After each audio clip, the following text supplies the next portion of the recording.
Il y a plus de 2000 ans, un homme a bouleversé le destin de Rome et marqué à jamais l'histoire du monde. Son nom, Jules César.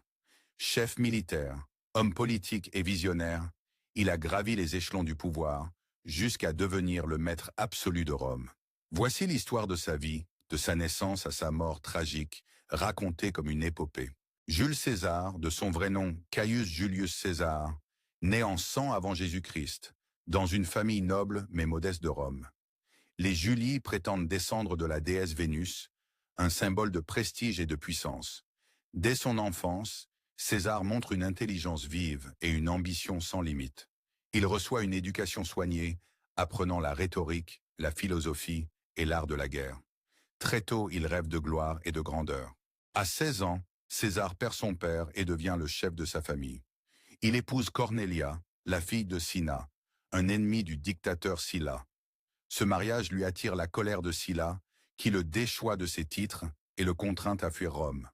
Pendant plusieurs années, César vit dans la clandestinité, échappant de peu à la mort. Mais après la disparition de Sylla, il revient à Rome et commence son ascension politique. Il devient tour à tour questeur, édile, puis préteur. Son éloquence, sa générosité et son charisme conquièrent le peuple romain. En 60 avant Jésus-Christ, César s'allie à deux hommes puissants. Pompée, le grand général, et Crassus, l'homme le plus riche de Rome. Ensemble, ils forment le premier triumvirat, une alliance secrète pour se partager le pouvoir.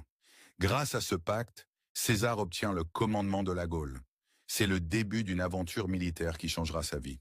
De 58 à 51 avant Jésus-Christ, César mène une série de campagnes militaires connues sous le nom de guerre des Gaules. Il affronte des peuples farouches, repousse les frontières de Rome jusqu'à l'océan Atlantique et soumet la quasi-totalité de la Gaule. Sa victoire la plus célèbre est celle d'Alésia, où il triomphe du chef gaulois Vercingétorix. Ses exploits font de lui un héros à Rome, mais aussi un homme redouté par ses rivaux. La mort de Crassus en 53 avant Jésus-Christ brise l'équilibre du triumvirat. Pompée, désormais allié du Sénat, devient l'ennemi de César. En 49 avant Jésus-Christ, le Sénat ordonne à César de dissoudre son armée et de rentrer à Rome en simple citoyen. Mais César refuse. Il franchit le Rubicon, une petite rivière qui marque la frontière de l'Italie, en prononçant une phrase restée célèbre. Le sort en est jeté. Ce geste déclenche une guerre civile. Après plusieurs batailles, César triomphe de Pompée à Pharsale, en Grèce. Pompée s'enfuit en Égypte, où il est assassiné. En Égypte, César rencontre Cléopâtre VII, la jeune reine. Entre eux naît une alliance politique et une passion amoureuse. Ensemble, ils rétablissent Cléopâtre sur le trône et donnent naissance à un fils, Césarion.